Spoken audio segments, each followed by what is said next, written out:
यही अप्रिल 2 देखि 4 तारिकसम्म पोल्यान्डमा पासपोर्ट नवीकरणको लागि घुम्ती सेवा आउने भएको छ, जसको लागि नेपालस्थित परराष्ट्र मन्त्रालय र बर्लिनस्थित नेपाली राजदूतावासको सहकार्यमा यस घुम्ती सेवा पोल्यान्डमा आउन लागेको हो, जसको लागि पोल्यान्डमा एनआरएनए पोल्यान्ड र अवैतनिक वाणिज्य दूत को सहकार्यमा पोल्यान्डमा यस घुम्ती सेवालाई व्यवस्थापन गरिँदैछ। अब यस घुम्ती सेवामा तपाईहरूले जसको पासपोर्ट सकिएको छ अथवा नयाँ बनाउनु पर्ने छ, हराएको छ भने तपाईहरूले नयाँ बनाउन सक्नुहुन्छ, जसको लागि यही मार्चको 30 तारिकभित्रमा एप्लिकेसन्स भरेर सोही अनुसारको लाग्ने फी तपाईँले एम्बेसीको अकाउन्टमा ट्रान्सफर गरिसकेको हुनुपर्नेछ, अन्यथा तपाईँ त्यो दिन आएर भर्छु भनेर पाउनुहुने छैन। त्यसैले छिटोभन्दा छिटो एप्लिकेसन भर्नुहोस् र जसको एप्लिकेसन भर्ने क्रममा के कसरी भर्नु भनेर हामीले अलिकति थोरै यसमा यही भिडियोमा थप्नेछौँ, त्यसले यो भिडियोलाई अन्त्यसम्म हेर्नुहोला।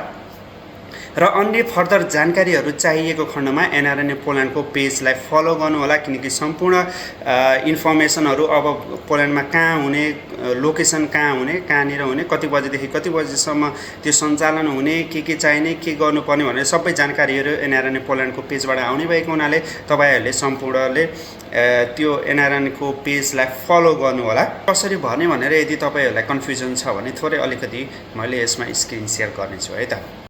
अहिले एनआरएनए पोल्यान्डको पेजमा आइसकेको छु। यहाँनिर सूचना हिजोको सूचना रहेको छ, यहाँनिर लिङ्क राखिएको छ, यसमा गएर तपाईँहरूले एप्लिकेसन फर्म भर्नुपर्ने हुन्छ, जसको लागि म त्यहाँनिर क्लिक गर्दैछु है त। मैले यसलाई एक्सटर्नल ब्राउजरमा ओपन गरेँ, किनकि भर्ने क्रममा तपाईँले फेसबुकको ब्राउजरबाट नभर्नुहोस्, ओपन विथ गरेर मैले जसरी भर्खर गरेँ एक्सटर्नल ब्राउजरबाट गर्नुहोस्, जसमा गर्दा क्रोमबाट खुल्छ अथवा अन्य ब्राउजरबाट खुल्छ र भर्न सजिलो हुन्छ, तपाईँले भर्दै लस्ट हुँदैन है। अनि अब यहाँनिर आइसकेपछि तपाईँको pre enrolment for e passport भनेको छ, अप्लाई फर पासपोर्ट राजधानीको लागि अप्लाई गर्नुहोस् भनेर भनेको छ। यदि तपाईँले भरिसक्नु भएको छ भने यहाँ गएर एडिट गर्न पनि मिल्छ, त्यो अहिले हामी गर्दैनौँ। पहिलोपटक राजधानी लिन, राजधानी नवीकरण गर्न, हराएको वा चोरिएको राजधानी सट्टामा अनि बिग्रेको राजधानीको सट्टामा भनेर यसरी 4वटा अप्सन रहेको छ। पहिलोपटक राजधानी लिन हो भने त्यहाँनिर गर्नु पर्यो, म्याद सकिएको राजधानी हो भने म्याद सकिएकोमा रिन्युअलमा गर्नु पर्यो, हराएको छ भने थर्डमा चुज गर्नु पर्यो है। यसरी रिन्युअल म्याद सकिएकोमा क्लिक गर्ने। अनि अब यहाँनिर पेज चुज गर्नुपर्ने हुन्छ, अर्डिनरी 34 पेज र अर्डिनरी 66 पेज। यसमा अर्डिनरी 34 पेज गर्नु होला अनि प्रोसिड गर्नु, ओके एक्सेप्ट गर्नु होला। अनि यस पछाडि अपोइन्टमेन्ट कन्ट्री भनेर यहाँनिर आएको छ, यसमा हामीले अदर गर्नुपर्ने हुन्छ। अदर गरेर अब लोकेसन चुज गर्नु पर्यो, लोकेसनको लागि हामीले बर्लिन चुज गर्नु पर्यो है। अनि यहाँनिर अब डेट कहिले लिने भनेर त्यहाँनिर सूचनामा राखिएको छ है, सूचना हेरेर गर्नुपर्ने मितिहरू मार्च 29 गते शनिबार र मार्च 30 गते आइतबार भनिएको छ है। अब यसको लागि मार्च 28-29 गते जाउँ, अहिले अभाइलेबल छैन, 23 तारिकको मात्र अभाइलेबल रहेको छ। अब यहाँनिर अलिकति यो गर्नुपर्ने हुन्छ, सकेसम्म 29-30 को पाउनु पर्ने हो।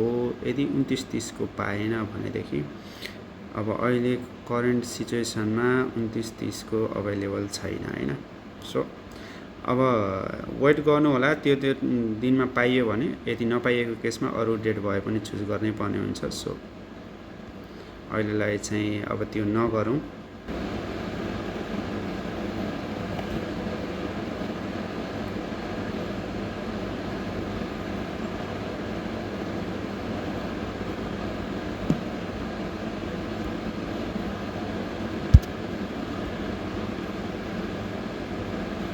ओके, अब यसरी नेक्स्ट गरिसकेपछि तपाईँको यहाँनिर आउँछ फर्म। यसरी तपाईँको सबै डिटेल्सहरू यहाँनिर राख्नुपर्ने हुन्छ। एउटा कुरा के सम्झिनु होला भन्दा, जस्तो यहाँनिर राख्ने डकुमेन्टहरू सबै तपाईँको नागरिकता अनुसार हुनुपर्छ र जहाँनिर यहाँनिर सेकेन्डमा अप्सन यो भनेको तपाईँको पर्सनल विवरण भयो, सेकेन्ड अप्सनमा यहाँनिर रहेको छ नागरिकता सम्बन्धी जानकारी भनेर यहाँनिर राख्नुपर्ने हुन्छ, तपाईँको सिटिजनसिपसँग सम्बन्धित। र यसको लागि परिचय पत्र आवश्यक छैन, आवश्यक भनेको सिटिजनसिप नम्बर, त्यो कहाँबाट इस्यु भएको हो भन्ने कुराहरू, त्यो कुराहरू राख्नु होला। एप्लिकेसन कन्ट्याक्ट डिटेल, यसमा हजुरको कन्ट्याक्ट डिटेल, नेपालको कुनै नम्बर राख्नु होला, इमेल एड्रेस हजुर हजुरकै राख्नु होला है। अनि एड्रेस भन्ने क्रममा अहिलेको नयाँ एड्रेस अनुसार चाहिँ राख्नु होला। जस्तो प्रदेश चुज गर्नु पऱ्यो, वडा चुज गर्नु पऱ्यो, गाउँपालिका अथवा नगरपालिका त्यसरी चुज गर्नु होला है। अनि इमर्जेन्सी केसमा कन्ट्याक्ट गर्नु परेमा भनेर त्यो एउटा आफ्नो फ्यामिली मेम्बरको कसैको डिटेल राख्नु होला अथवा यहीँ आफ्नो हजुरको नजिकको राख्दा पनि भइहाल्यो। त्यस्तै अन्तिम हालको राहदानी सम्बन्धी जानकारी, यो भनेको अहिले हजुरसँग जुन पासपोर्ट रहेको छ त्यो पासपोर्टको डिटेल यहाँ राख्नु होला। हराएको छ भने पनि त्यसैको हराएको छ भने त यो फर्म नै होइन, हाम्रो अर्को फर्म आउँछ जहाँ त्यो जानकारी जहाँसम्म छैन होला। र अहिलेको छ रिन्यू गर्नको लागि तपाईँले अहिलेको पासपोर्टको जानकारीहरू यहाँनिर राख्नुपर्ने हुन्छ है त। अब यसरी नेक्स्ट गर्नु होला। अहिले त मेरो नेक्स्ट हुँदैन किनकि त्यो मैले भरेको छैन, मैले गर्नुपर्ने छैन। सो यसरी भरिसकेपछि तपाईँले लास्टमा तपाईँले त्यो डाउनलोड गर्न मिल्छ फर्म, अनि त्यो डाउनलोड गर्न नबिर्सिनु होला। त्यसरी डाउनलोड गरेको फर्म हजुरले प्रिन्ट गरेर आफैसँग लिएर आउनुपर्ने हुन्छ। अनि त्यो फर्म भयो, त्यो सँगसँगै हजुरको नागरिकताको ओरिजिनल र कपी, यहाँनिर लेखेको छ सबै आवश्यक कागजातहरू के चाहिन्छ भनेर। सकल नागरिकता र सोको प्रतिलिपि, यदि सकल नागरिकता छैन भने त्यसको कलर फोटोकपी लिएर आउनु होला, जुन चाहिँ मेन्डेटरी हुन्छ। नाबालकको हकमा परिचय पत्र तथा बाउ र आमाको नागरिकताको प्रतिलिपि, सकल राहदानी र सोको प्रतिलिपि। त्यस्तै गरी अब यो फर्म भरिहाल्नु भयो।